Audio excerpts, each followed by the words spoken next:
BNP chairperson এবং বাংলাদেশের প্রথম নারী ও সাবেক 3 বারের প্রধানমন্ত্রী বেগম খালেদা জিয়া আর নেই। ইন্না লিল্লাহি ওয়া ইন্না ইলাইহি রাজিউন। মঙ্গলবার সকাল 6টায় রাজধানীর এভারকেয়ার হাসপাতালে চিকিৎসাধীন অবস্থায় তিনি শেষ নিঃশ্বাস ত্যাগ করেন।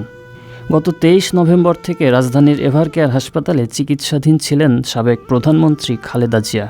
আইসিইউতে চিকিৎসাধীন খালেদা জিয়ার অবস্থা অত্যন্ত জটিল এবং সংকটময় মুহূর্ত পার করছিলেন বলে তার ব্যক্তিগত চিকিৎসক জানিয়েছিলেন। বেগম খালেদা জিয়া 1946 সালের 15ই আগস্ট দিনাজপুর জেলায় জন্মগ্রহণ করেন। তার বাবা ইস্কান্দার মজুমদার ও মা তৈয়বা মজুমদার। 1981 সালে রাষ্ট্রপতি জিয়াউর রহমানের শাহাদত বরণের পর দলের সংকটময় মুহূর্তে তিনি রাজনীতিতে পদার্পণ করেন। 1982 সালের 2 জানুয়ারি বিএনপির প্রাথমিক সদস্য হিসেবে যোগদানের পর তার রাজনৈতিক যাত্রা শুরু হয়। এরপর 1983 সালে তিনি দলের ভাইস চেয়ারম্যান এবং 1984 সালে চেয়ারপারসন নির্বাচিত হন।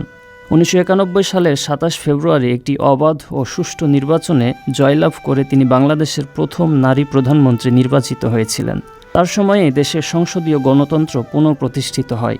1996 সালের জুন মাসের নির্বাচনে বিএনপি পরাজিত হলেও তিনি 116টি আসন নিয়ে সংসদে বৃহত্তম বিরোধী দলীয় নেত্রী হিসেবে দায়িত্ব পালন করেন। খালেদা জিয়ার ইন্তেকালে সারা দেশে শোকের ছায়া নেমে এসেছে। তাৎক্ষণিক এক বিবৃতিতে বিএনপির মহাসচিব মির্জা ফখরুল ইসলাম আলমগীর খালেদা জিয়ার বিদায় অপূরণীয় ক্ষতি বলে উল্লেখ করেছেন। আমানুল্লাহ আমান, সিটিজেন ভয়েস।